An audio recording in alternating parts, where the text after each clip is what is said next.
So these are the kind of things that make me really upset, right?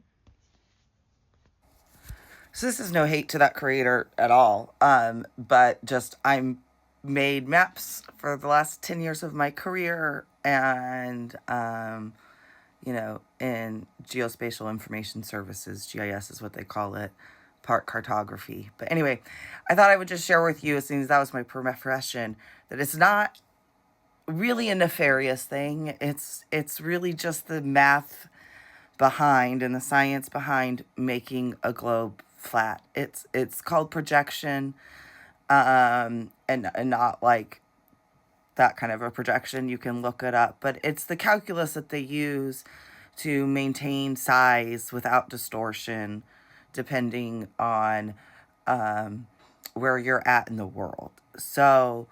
So what ends up happening is when you have localized maps, right, you use a projection that limits the distortion, the size distortion, for that specific area you're working on. But if you were to like zoom out the size distortion, like if you were trying to do a map in a local projection, it would look crazy, right? If you tried to show like the whole world.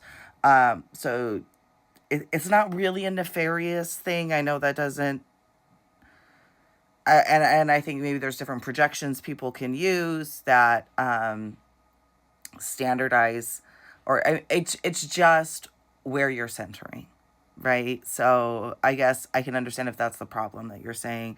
We're not centering the map in a way that shows less distortion for an area of the world you want to focus on. So, I guess we could say the products being made using a projection that is centered on Eurocentrism is a problem, right? That I could fully support. And maybe could we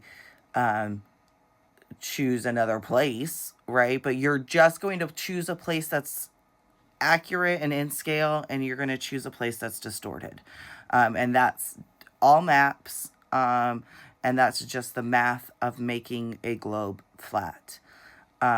Is that you have to have some level of size and shape distortion. That's not 100% to scale accurate, because it's not a flat surface we're trying to draw. So I hope that makes some sense. That like you can choose your point of focus and what areas you want to reduce distortion, but if you're showing the entire world, there will always be size and shape distortion. And it really is the math and science behind it, and not necessarily people purposefully drawing things out of scale. I hope that makes sense.